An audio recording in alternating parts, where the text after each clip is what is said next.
رشید مجھ پر ہمیشہ ظلم کرتا تھا، اچھا خاصا پیسہ ہونے کے باوجود اچھی روٹی نہ کھلاتا تھا، روز مارتا، کبھی کہتا اولاد پیدا کرو۔ میں اس سے اکتا گئی تھی۔ پھر اس کا بھائی شہر سے آیا تو میں نے اسے زلفوں کا اسیر بنایا۔ ادھر رشید کی سیاہ ظالم سلاخوں میں اسے اپنا دم گھٹتا محسوس ہو رہا تھا۔ اپنوں سے جدائی کا غم ناقابل برداشت تھا۔ وہ دن رات پچھتاوے کے آنسو بہاتی مگر بے سود۔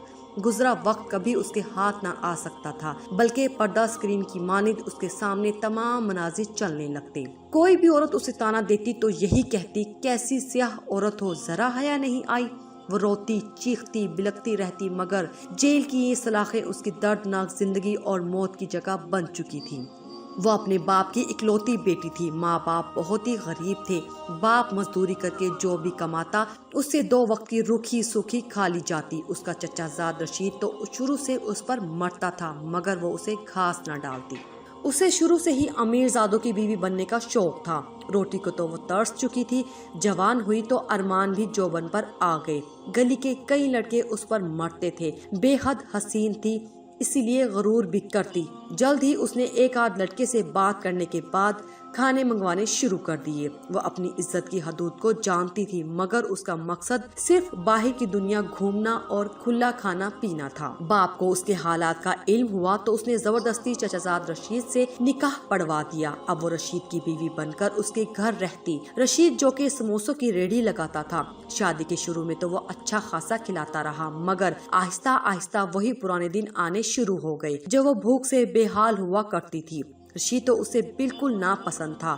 وہ اسے محبت سے دیکھتا بھی تو اسے خوب ڈانٹتی اور اپنی طرف دیکھنے سے بھی منع کر دیتی۔ رشید بھی اس کے حسن کا اسیر تھا اور اب تو اسے اولاد کی خواہش تھی، مگر نازیہ جانتی تھی جو اسے پیٹ بھر کر نہیں کھلا سکتا وہ اس کی اولاد کو کیا کھلائے گا۔ اسی لیے اس نے اولاد نہ پیدا کرنے کی ٹھان لی۔ اب رشید بھی روز آگ بگولا ہوتا اور خوب مار پیٹ کرتا۔ وہ روز روز رشید کی مار پیٹ کھا کر تنگ آ چکی تھی۔ وہ کہیں دور ایک آزاد پنچھی کی طرح اڑنا چاہتی تھی۔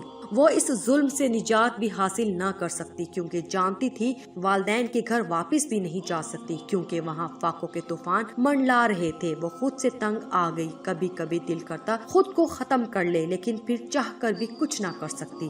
رشید کا چھوٹا بھائی یعنی اس کا دیور بشیر جو شہر کی فیکٹری میں کام کرتا تھا، اکثر ان کے گھر آتا اور شہر کی بڑی بڑی باتیں کرتا تو نازیہ کا بھی دل چاہتا وہ بھی شہر جائے، اس کے پاس ڈھیروں پیسے ہوں اور پھر وہ ملکہ بن کے راج کرے۔ وہ جانتی تھی رشید کے پاس بھی اپنا گھر ہے، سونا موجود ہے اور بہت ساری رقم جمع کر چکا ہے، مگر پھر بھی وہ ان سب تک رسائی حاصل نہ کر سکتی تھی۔ اس نے رشید کے چھوٹے بھائی کو ہی زلفوں کا اسیر بنانے کی کوشش کی۔ جلد ہی وہ اس کھیل میں کامیاب ہو گئی۔ رشید کی ریڑھی پر کام کرنے والا ملازم افضل بھی اس کے حسن کا دیوانہ تھا۔ وہ انہی اچھے برے حالاتوں میں زندگی گزار رہی تھی کہ اچانک غم کی ایسی آندھی چلی جو سب خوشیاں اپنے ساتھ بہا لے گئی۔ وہ روتی رہی، بلکتی رہی، زور زور سے چیختی رہی، مگر کوئی اس کی مدد کو نہ آیا۔ اس بھیانک رات میں نقاب پوش ڈاکو نے زبردستی گھر میں گھس کر فائرنگ کی۔ فائر رشید کے سینے میں لگا اور وہ وہیں گر کر فنا ہو گیا۔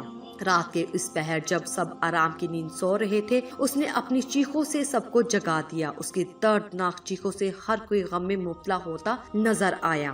گھر، زیور اور باقی پیسے سب اس کے نام ہو گئے۔ وہ سارا دن شوہر کی یاد میں روتی رہتی، پھر جلد ہی شہر چھوڑ کر کہیں دور جا بسی، شاید اپنے خوابوں کے شہر، جہاں اسے کوئی روک ٹوک نہ تھی، جہاں وہ اپنی مرضی سے زندگی گزار سکتی تھی، جہاں وہ اپنی مرضی سے اپنے محبوب کی سرگوشی میں جی سکتی تھی۔